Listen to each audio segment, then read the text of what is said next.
wanted to add, because I know the question was about awareness, but it's not just awareness that we need to look at that is also sort of driving these infections, but also access to youth-friendly services, removing parental consent requirements to access services so that young people can actually get the prevention services and options that they need, access to testing, reduce stigma and discrimination as well for young people.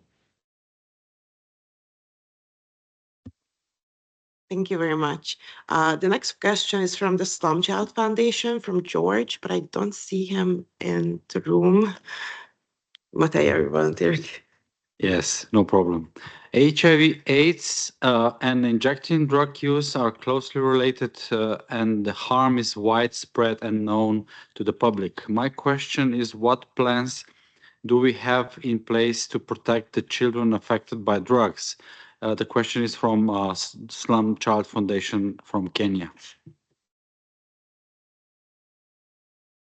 Thanks. And I should say, I mean, I know it's UNAIDS answering this, but this is generally combined work that's across WHO, UNODC, us, UNDP, and in this case also UNICEF and UNESCO. I think I might have doubled up on one there, WHO. So the reason I want to say that is because actually World Health Organization Consolidated Guidelines on Key Populations, Chapter 7, actually has a chapter that is all around young people. And so I would urge people to have a look at that. The International Guidelines also has a chapter specifically on young people, human rights and drug policy. Obviously, the first stage, which is also part of the Convention on the Rights of the Child and the Global AIDS Strategy, is to involve young people. If I could, in other situations, I would probably hand this question over to an organization like YouthRise, but I know that that's not the point of this particular session. But their involvement is the first step. And then second is providing developmentally appropriate, contextually relevant and evidence-based interventions, moving away from punitive measures and focusing on early intervention, harm reduction and support. And this is also something that UNICEF has in their statements. We need to be giving children accurate information on drugs, including information on HIV and hepatitis transmission, and also avoiding things like mandatory testing in schools or evicting kids from school. Harm reduction services also need to cater to young people's needs, providing supervised spaces, accurate information, and they need people to talk to that are not going to stigmatize them and are going to support them in their needs. We often find that some of the biggest harms can actually come from the approach that we have, like a criminal record or loss of education or separation from parents. In situations where children are in families or situations where other people are using drugs, again, it's around the public health and support approach, providing harm reduction and other health and social protection services, access to opioid agonist treatment for parents can also help significantly reduce or stop illegal drug use and also increases chances of social reintegration and employment. We need to be careful not to equate parental drug use with risk to children. The evidence doesn't back it up. We should always protect children who are at risk of abuse or neglect, but that needs to be based on sort of sound evidence and specific criteria that there is abuse or neglect or a high risk of, not simply on drug use. And so often using drug use as a proxy has not worked. Either children get removed from parents in situations where they don't need to, or that is used as the only indicator and you may miss other situations. We also know children are better off if their parents are around, not in prison, and have access to support services and harm reduction services. I'll try and make the rest of the answers shorter because I know we don't have a huge amount of time. Okay, thank you very much. The next question it's from Agora, Mexico. George Valderrama. Is he online? No, Matej, please. No problem. What is your plan to address the funding reduction for harm reduction by UNAIDS, especially I think it's related to the USA? And the question is from Agora, Mexico. Yeah. Easy question. This is a difficult one. I mean, we already knew that there was not enough funding for harm reduction even before this. I think the data that we got from UNAIDS was something like 1% of all HIV funding was going to harm reduction, 75% of it was from international sources. We need countries to step up. We need to make sure that there's domestic funding for harm reduction, and make sure that those that were reliant on US funding can shift over. We were already doing some of that work, particularly in Eastern Europe and Central Asia, and that's having to be really accelerated, and using the learnings that we have from there to try and support other countries. But the big work is going to be in convincing governments to use their own domestic resources to pay for harm reduction. You know, there are studies out there around the economic benefits of doing that. The one in Australia, that every dollar spent gives $4 return, starting to use that and trying to work with countries to make sure that there is a sustainable local approach to this.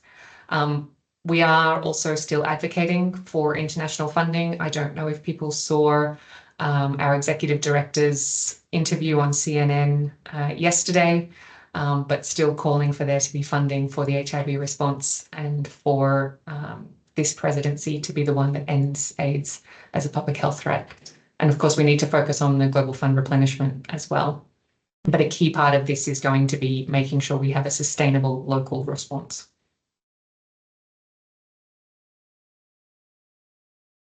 Thank you very much. Thank you. In the meantime, we've also had Boyan Konstantinov arrive. So we suggest that we take a couple of questions to UNDP now, and then we switch every 3 or 4 questions, if that is okay, just to make it a bit more interactive. And the first question to the UNDP is from the Youth Anti-Narcotics organization from Azerbaijan. Do we have a representative in the room or online? Leslie, could you please read the question? Thank you. How does the United Nations Development Program support non-governmental organizations in Azerbaijan in combating drug addiction, rehabilitating drug-dependent individuals, and integrating them into society? What initiatives and resources are available for NGOs seeking to contribute to sustainable development and social support for vulnerable groups? Thank you very much for this question, and my apologies for coming late to this meeting. There seemed to be some conflict of schedules, so somehow we ended up having to be at 3 places at the same time. I prioritized this session, and here I am. Hopefully people won't be upset with me. In Azerbaijan, I have to tell that the answer is probably currently not, but in the past we have partnered quite a bit with organizations in Azerbaijan.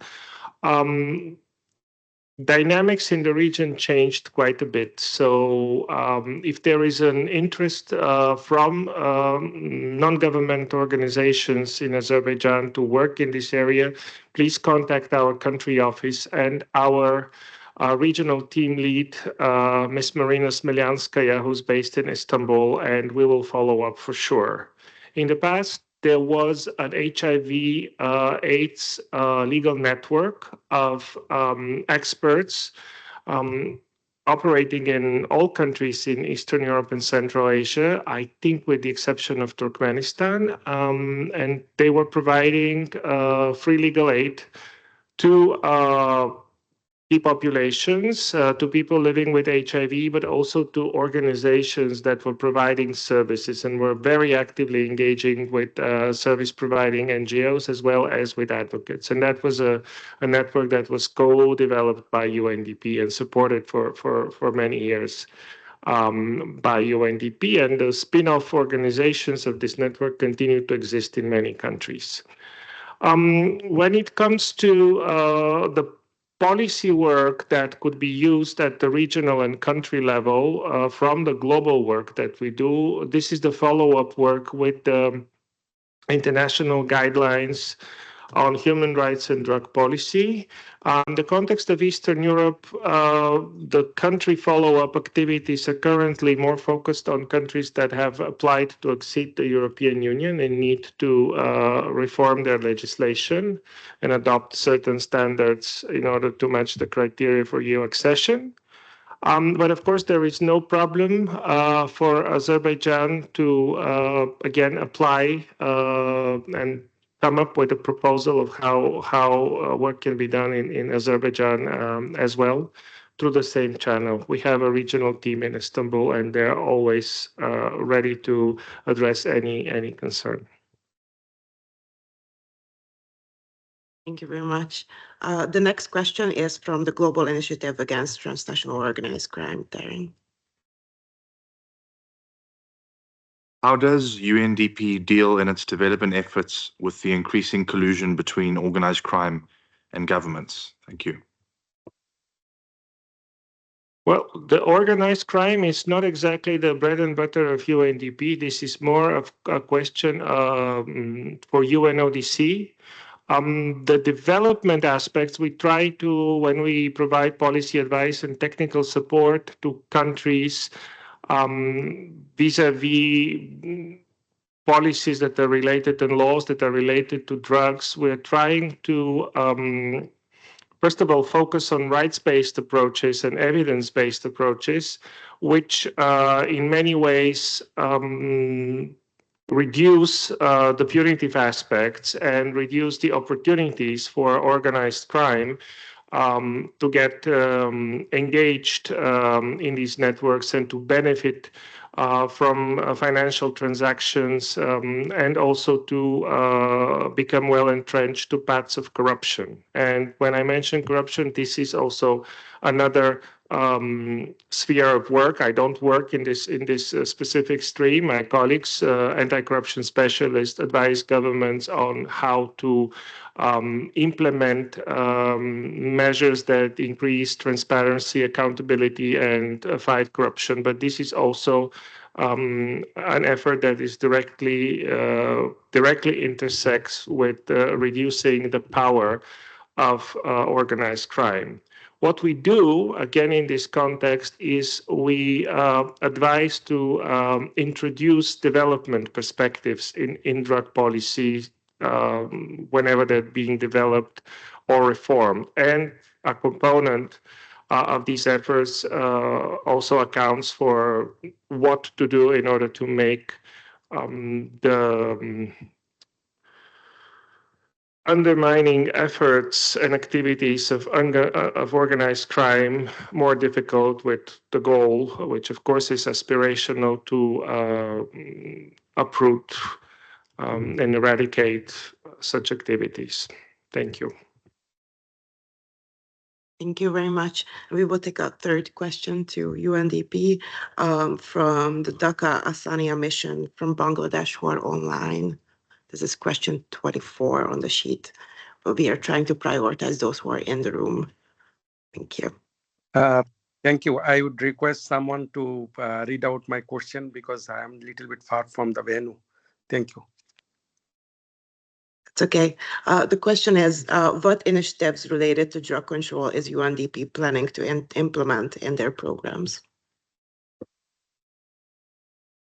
Yeah, thank you. This is a very interesting question. It has several answers depending on what kind of aspect of our work we're talking about. So what I mentioned earlier is supporting human rights-based drug policy reform, and we work with government, with other UN entities, and with communities and civil society to implement the international guidelines on human and drug policy to ensure that drug policies align with public health, harm reduction, and sustainable development principles. And from that perspective, we provide certain advice that may be related to drug control, and this is the advice that is to focus on evidence-based, public health-centered approaches rather than punitive approaches and overly broad criminal applications that end up not working and also costing a lot of money.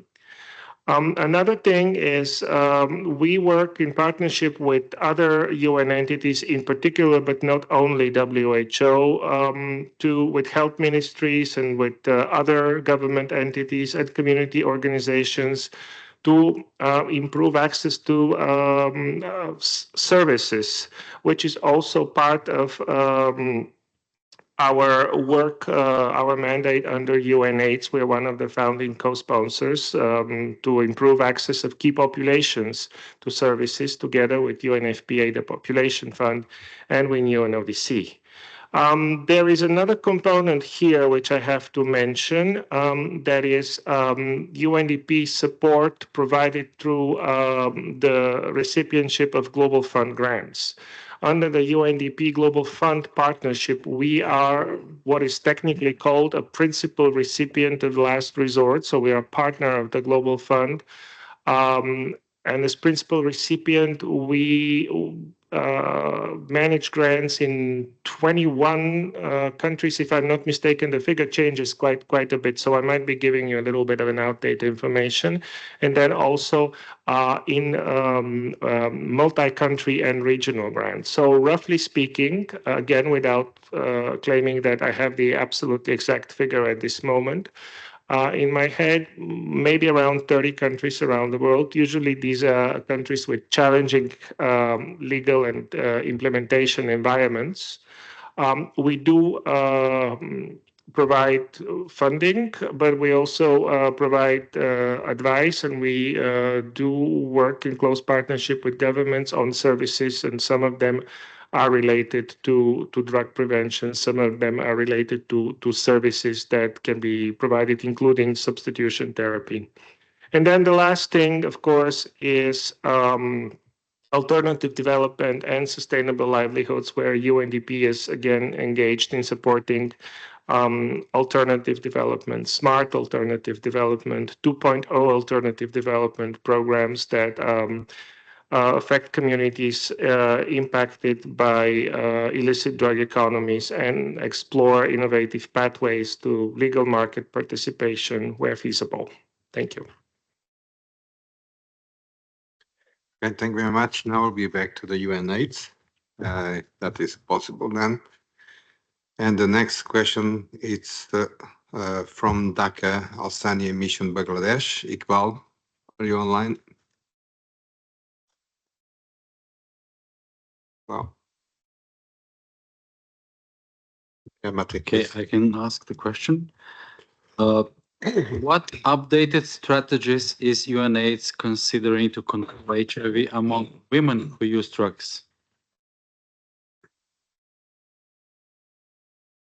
Thanks. As I said before, we have a new strategy that we're developing. And one of the things that we'll be looking at is how to ensure that services are responsive to the needs of women, particularly women who use drugs. And please do participate in that, because we want to hear your strategies.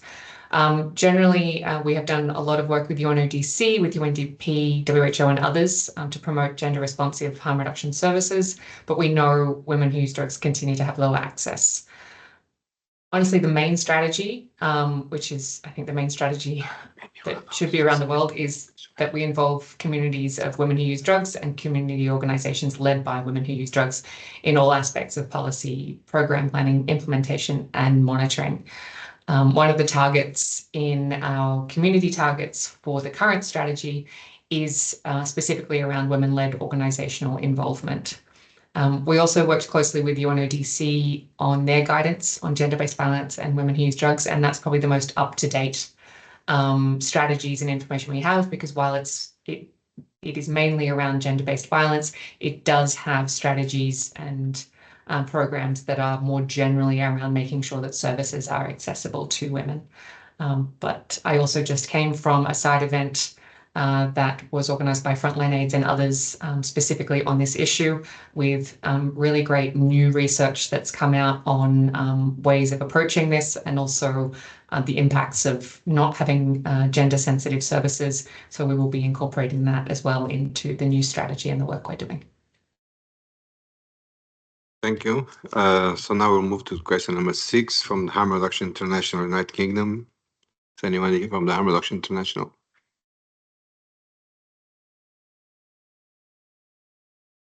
So, Steve, can make, okay, thanks.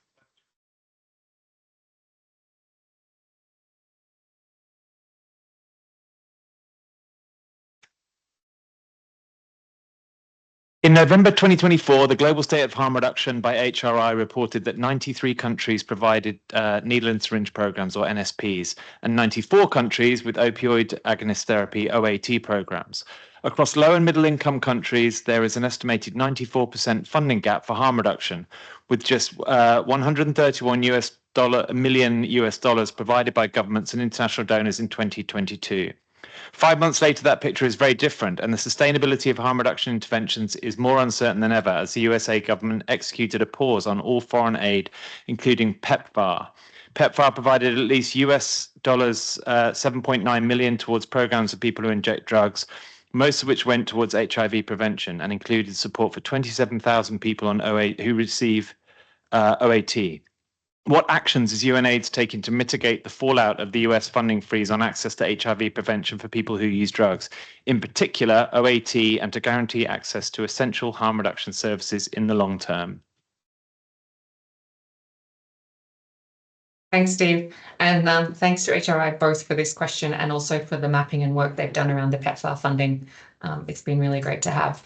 So the situation in which clients for opioid agonist maintenance therapy found themselves in countries where it was funded and provided or funded by US funding is a huge concern of ours.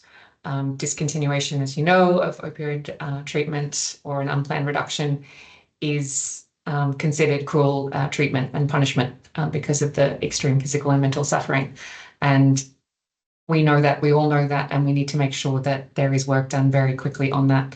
In the short term, for us in countries where UNAIDS has a presence, we've been convening task teams and coordination groups very quickly with government, civil society and others to identify the gaps left, not just in terms of this, but across the entire HIV prevention, testing and treatment services, to identify other services that are available that people can go to, or how to try and replicate or provide other services in their place. In the long term, the solution is not going to be a quick one that we can pull together in the next week or month. It's going to be around sustainability planning for harm reduction services. We are entering a new and different phase of what the HIV response will look like, and that's including for harm reduction. So we need to hear from everybody and work together on what does this new approach look like? How do we do harm reduction in the long term? How do we make sure that there is domestic funding, as I said in a previous question on this, that they will scale up? What do we do in terms of where we need community-led service delivery, and also making sure that universal health coverage and health services and primary healthcare centres are also places that are accessible for people? And what is that going to look like? We are developing sustainability roadmaps with countries, and they will be looking at that as part of their work. We are also developing, or have developed, and it will be launched next week, a new tool for countries that is specifically in response to the loss of funding, to help them with looking at where their financing was coming from, what are the new gaps, and how to use the budgets and funding that they have to try and fill those. So it's a financing and sustainability tool that is specifically in response to the current crisis. And so that will be launched early next week. There will be webinars, and it will be available on our website, and we'll be working with countries to try and pull that together. Thank you. So the next question will be for the World Federation Against Drugs from Amy Ronshausen. That's a huge question as well. Another long one. In January 2025, more than 120 NGOs from around the world signed a letter to UNAIDS highlighting the underrepresentation of prevention, treatment, and recovery NGOs in the UNAIDS Program Coordinating Board and recommending measures to enhance their involvement. The letter outlined crucial roles these organizations play in HIV prevention, care, and social reintegration, and proposed concrete steps such as diversifying the NGO delegation and establishing thematic working groups. Could you provide an update on the status of the letter and whether a formal response can be expected? Additionally, what steps does UNAIDS plan to take to ensure a more inclusive representation of prevention, treatment, and recovery perspectives in the PCP discussions? Would UNAIDS be open to discussing possible collaboration through a meeting or consultation? Thanks very much. And my apologies on the letter not being answered. I'm going to follow up with our executive office to find out where that is. I can give you some of an answer now. So the NGO delegation's recruitment is actually guided by an ECOSOC resolution from 1995, and it specifies that the selection of the 5 non-governmental organizations will be determined by the NGOs themselves, from among those either who are in consultative status with ECOSOC, or in relationship with one of the co-sponsoring organizations, or on the roster of NGOs dealing with matters pertaining to HIV/AIDS. So it is a broad group of NGOs that can come together and to decide among them who will be represented on the PCB. And then the PCB itself will formally approve the NGOs nominated. And so the NGO delegation itself actually manages the annual recruitment process for incoming delegates and submits the proposed composition. And if you want more information on the most recent recruitment process, if you go to our website and the PCB section of that, we have all of the documentation, and the one from the 55th PCB, there's an election of officers piece there. So it's not actually within UNAIDS control, it's the NGO delegation itself. But you also asked about broader PCB engagement. And so NGOs who want to engage with the PCB can register as observers. Again, if they meet those requirements above ECOSOC status, or members of other board, or have recognition with other boards and so on. And within that, you can make statements under relevant agenda items and ensure your voices are heard during the discussions. Registration for the next one is coming up next week by Indico, so please do check that out. And also you can find the link on our website. We also have the new strategy, as I have mentioned multiple times and will continue to mention, and that is open to anybody to engage with that. So please do engage with that, and also with the other NGOs that are engaging with our PCB, because they can also suggest things like thematic working groups and others, as can co-sponsors and member states. Thank you very much. We will take 3 more questions to UNDP now. I don't think that the representatives who submitted these questions are in the room. So Matej, can I ask you to read question 21, please?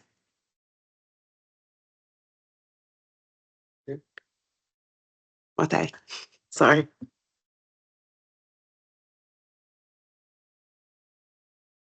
Question 21 to UNDP.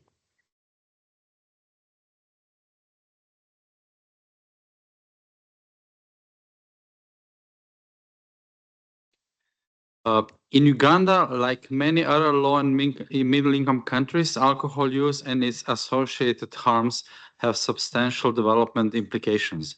How is UNDP supporting countries to integrate alcohol control into their sustainable development goals?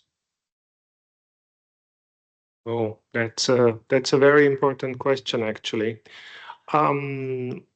And for further information, I would say I'll be happy to channel the question and to ask for additional support with our NCD team. We have a team. I'm part of the HIV and health team. So I work mostly on drug policy, but we do have colleagues, and I cooperate closely with them, who work on non-communicable diseases, and that includes alcohol, the harmful use of alcohol, and strategies of how to mitigate this and integrate this into development approaches.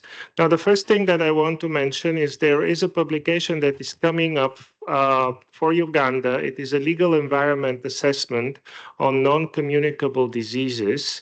UNDP does a lot of legal environment assessments. Historically, we have done a lot for HIV and also for viral hepatitis. This is the first effort to do an LEA, but not for prevention of non-communicable diseases, but for response to non-communicable diseases. And there is a component that includes alcohol. So there will be Uganda-specific information available in April on the internet, probably on the country office, Uganda country office. So please stay tuned for this. Then what we usually do when it comes to alcohol, it is supporting governments in integrating alcohol control measures. One significant component is taxation, strengthening regulatory frameworks, fiscal policies, as I said, taxes and spending, and then redirecting these earnings from alcohol or a certain percentage of them to support other public health measures. And then obviously the intersections that we have between alcohol and gender-based violence, alcohol and road safety, alcohol and economic productivity and labor accidents. So we are working in all these areas with policy advice and technical assistance. We do have some guidance documents that are published online that have global application and could also be applied in Uganda if there is interest. Thank you. Thank you very much. The next question is from the Some Child Foundation in Kenya, but I don't see representatives in the room or online. Natalie, could I ask you to lead you? Question 22. Thank you. What development programs does your office have in place to promote evidence-based drug prevention programs, more so to the families of the affected and the alternative source of income once they stop using drugs?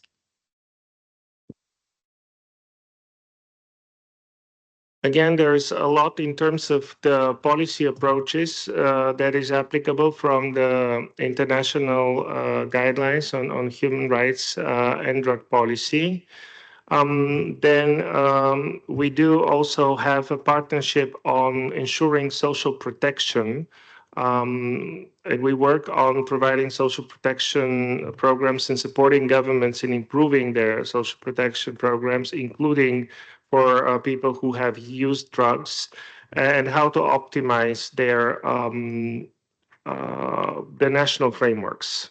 Usually they're not actually very sensitive when it comes to key populations. And with the international labor organizations, we partnered in developing certain guidelines and also a checklist which countries can use to assess. Actually, anyone can do it. It doesn't have to be a government actor. Could also be done by civil society to assess their national systems, identify where the problems are, and basically look for suggestions how to improve these. The steps are described there, and that's also available. Thank you. Thank you very much. The next question, and actually the last question directly addressed to UNDP, is question 23 from Agora in Mexico. But again, I don't see the representative in the room or online. Steve, can I ask you to read that? Someone. Yeah. Here. This is from Agora, George Valderrabano. Sorry if I got your name wrong. What does it need to happen to shift from a substitution perspective in alternative development programs to an approach that supports communities to participate in emerging and profitable legal drug markets, including the cannabis and poppy markets? In the next few months, there will be a discussion paper published by UNDP on the development dimensions of drug policy, which is going to focus on current challenges and opportunities and emerging issues. And this paper, actually, Steve Rolls has been the lead author of this paper, and many of you have provided comments and input and suggestions of what to include and how to approach it, for which we're very grateful. We touch upon alternative development, and yes, we have to recognize that the first efforts in alternative development were successful with a lot of limitations. In fact, many of them were not successful. First of all, because they were poorly funded, so there was the component of donor fatigue, so that they just ran out of money and then many collapsed, and also because they were not very smartly designed. In the sense that they were relying solely on crop substitution. And now there is evidence, of course, things are evolving as we speak, and who knows how things will look considering the funding situation that we have and the partnerships that are evolving. More sustainable and rice-based approaches that are likely to make these programs more viable and more sustainable. A key component in this is that instead of substituting, one has to consider providing market access, because we have now emerging, and not that emerging, but evolving illicit markets that could be used. That could be also law and policy reform and legalization of the crop that has previously been illicit. Then also engaging not just the production, but engaging communities in other processing and other parts of the production process that are going to make the process more sustainable. And last but not least, active engagement of people directly impacted by drugs and by the crop production and their communities into the decision making around the design and the implementation of these programs, which often was not the case in the past. Thank you very much. Now we'll be moving to Mr. David from the OHCHR, and we'll start with the question number 10 from Uganda Alcohol Policy Alliance. Anyone here? Nobody here. So, Leslie, please. Human rights considerations are crucial in alcohol control policies. How does OHCHR advise countries to balance the regulation of alcohol with respect for individual freedoms and rights, particularly in regions where alcohol consumption is deeply ingrained in cultural practices? Thank you very much. First of all, thanks for inviting OHCHR for this event, for the dialogue. And I apologize that I was in another event as a closing remark, so I had to wait. I couldn't come out from there. I had to wait there. It is a good question, but wrong person to respond. Because I'm not dealing with the alcohol-related issues yet. I know that in European Union, they expanded recently their program on drug and alcohol, this one addiction as a whole. But from OHCHR for drug policy file, we did not address this issue because the resolution which has been adopted by the Human Rights Council, 3 resolutions since 2015, this issue has not been addressed. But that doesn't mean that I'm not giving attention, importance to this question. So I would like to reserve the response, but maybe I could provide, just advise our colleague on the right to health who are looking at this issue, maybe to respond in future on that. Thank you. Thank you. Now it will be the question from Sumaya Rice Above Initiative from Uganda as well. Anyone on the room? No. Mate, now you don't mind?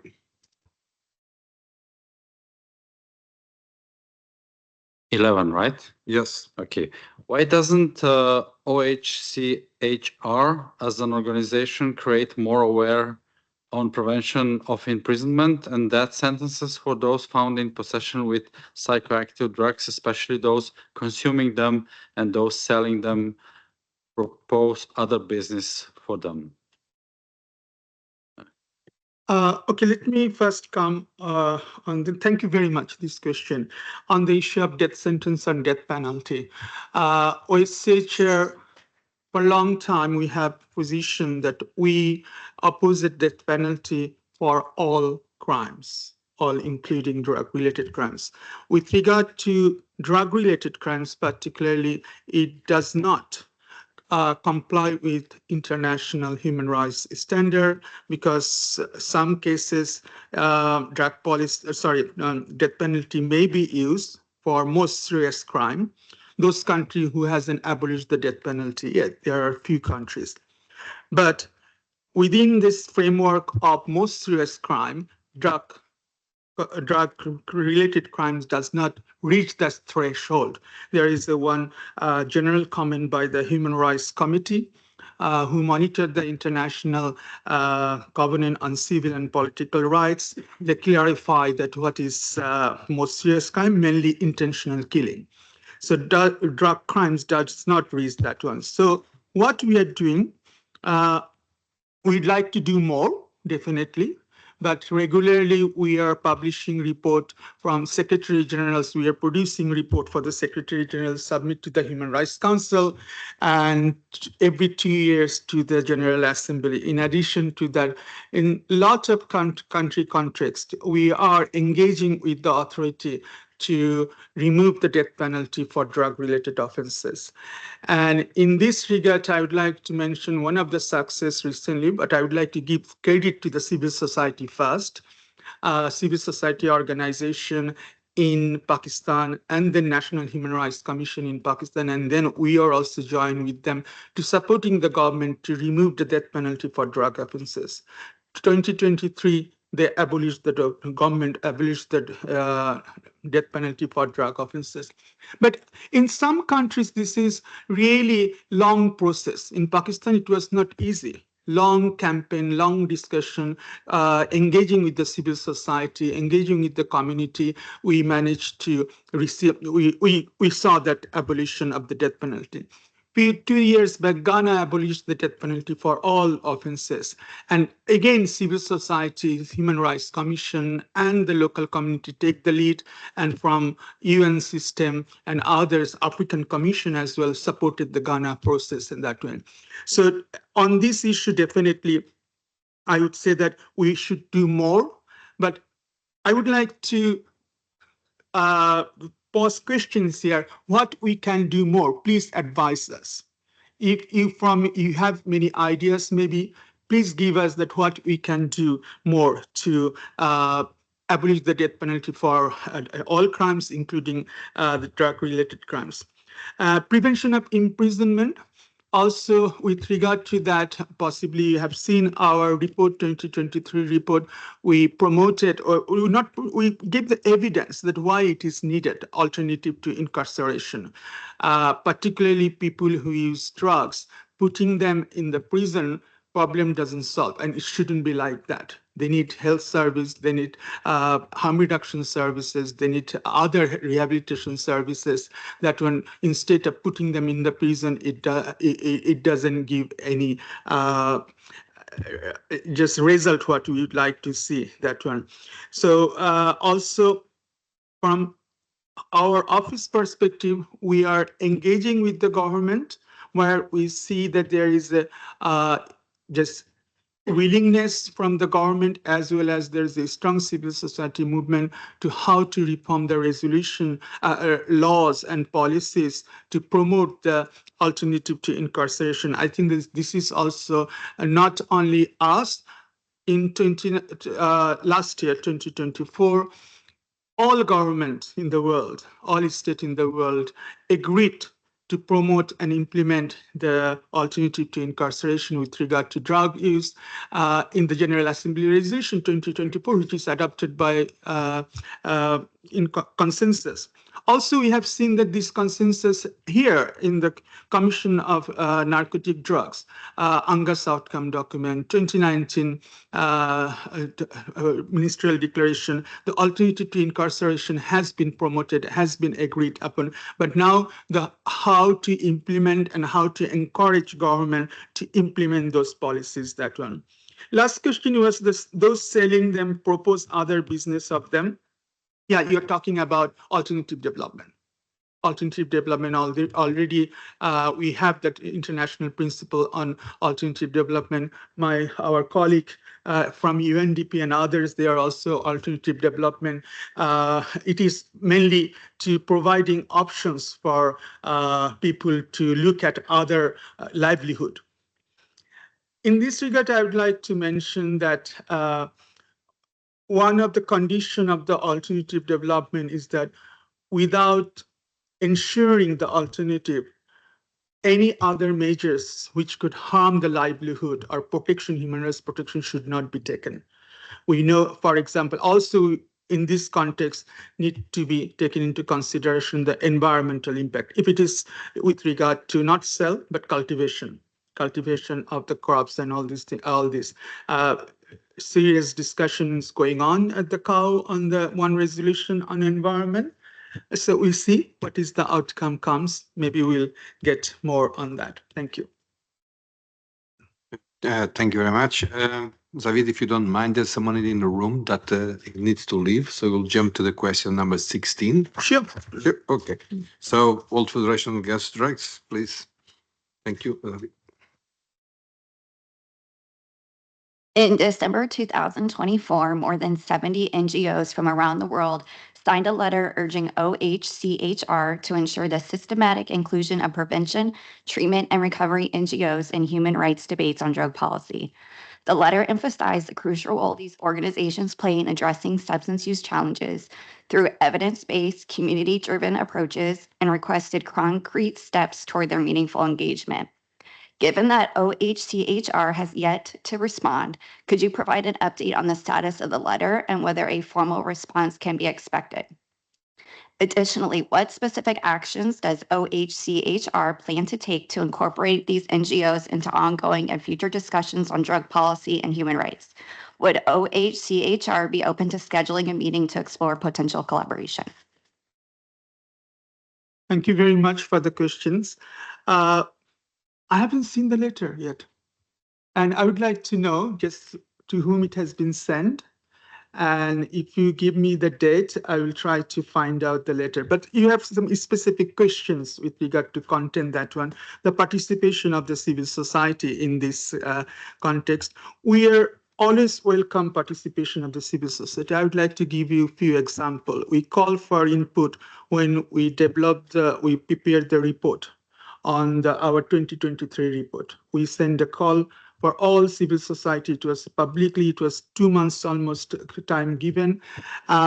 We received, I would like to say that we received more than 80 contribution from the civil society, which has been reflected in our report, that one.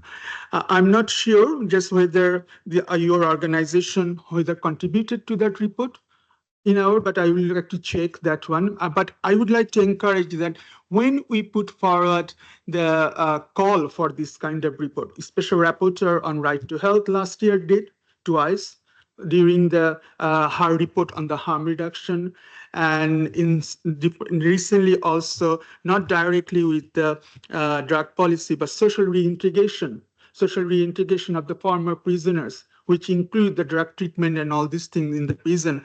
We call for input from the civil society. We'd like to request that please be attentive to our call, our website, and there is a civil society section in our website, and all call we put there. So that is the first entry of engagement, to responding those calls, that one. And that would be really, I would encourage you to be attentive to look at when all these calls coming from us. And also another one, just human rights, like you are attending here and discussing about drug policy and all this, we welcome you to come also to the Human Rights Council, to join the Human Rights Council discussion when there is a drug policy discussion, and a lot of other areas which is interconnecting with the drug policy issues. It would be really good that present there. So it's important that civil society who are present over there and participating, sometimes virtual participation also possible. It will be really good to look at those opportunities. And also, if you are not aware about that, we have a civil society section in the office. If needed, I could put you in touch with them to understand how human rights system work and engage with the civil society, because we are really just rely on civil society information, whether it is our reporting, monitoring, technical cooperation, everywhere so I think that there is a need for just understand the system. For example, when Human Rights Committee or treaty body, they are reviewing country-specific situation, there is a scope for civil society to engage with them. I'm talking about as a whole human rights system, not only our office. We are secretariat part of that. So I would encourage to look at that. What are the options or opportunity for intervention or engagement from the civil society perspective? That one. What specific action does OHCHR plan to take to incorporate this NGO into ongoing? We are not going to divide the NGO for one side NGO or other side NGO. This is not the purpose. All NGO can engage, and we have the system. If you look at the engagement with the civil society, it is really easy to find out how you can engage with us in that one. And again, I would like to mention, when we put out call for input, your contribution is the first entry point to engaging with us, that one. Thank you.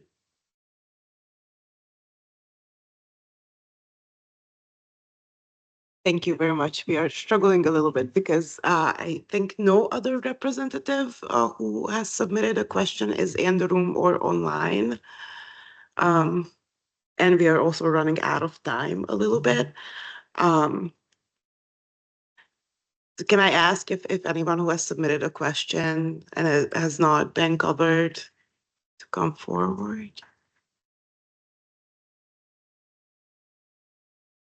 In that case, we did start like 5 minutes late. I don't know if, Zawad, you have time to stay like 5 more minutes and take a couple of more questions, or yeah, finish up the. Yeah, fine. Great. Then we will move to question 12, again from Agora in Mexico. What is your plan to expand access to harm reduction services among people who use drugs? Thank you very much. These questions that to access to harm reduction services, this aspect. First, I would like, on that question, I would like to show you these international guidelines on human rights and drug policy, and which was developed, led by International Center for Human Rights and Drug Policy at the University of Essex, and UNDP and OHCHR, UNAIDS, and WHO we join. It has one specific section, half page, provided what is the human rights framework for harm reduction. I think we are coming from that perspective to access to harm reduction, to ensuring that we are not delivery agency like UNAIDS or WHO or other agencies. We are not that, but we can help, or we can support civil society and government on the issue of how to ensure legal framework for access to harm reduction. Let me read out a few part of this from the international guidelines that harm reduction, sorry, I'm trying to find out this specific, harm reduction in the context of right to health. We look at harm reduction within the framework of right to health. It starts with availability and accessibility of harm reduction services. It is not by UN Human Rights, but also other UN technical agency. So our role mostly to promoting those concepts and encouraging the government to ensure this condition to meet with regard to harm reduction. Our role, we see that to advocate for removing all legal barrier with regard to harm reduction. This is a human rights issue, right to health, because when we talk about right to health, we mean by accessibility, affordability, quality, all these aspects to need to be made up. Our role, we see that if there is any criminal justice system or criminal law, includes harm reduction services or needle or series exchanges and all these things criminalized, our role we see that is advocating or supporting civil society others to how to come out from that. And also, it is important that with regard to harm reduction, it's not only harm reduction is the solution. Let me give you 2 examples, which I've learned in this session. In one event, I wouldn't name, one country introduced policy, the methadone service in North Africa, one country. They're very encouraged by that and civil society, others. But people who supposed to take these services, they are not coming forward. As government officials mentioned, patients are not coming forward because they are afraid it is criminalized. That one. So this is a contradiction. And ministerial official, health ministry officials said that we're still struggling to bring our Ministry of Interior police on board to ensure that these people will not be prosecuted.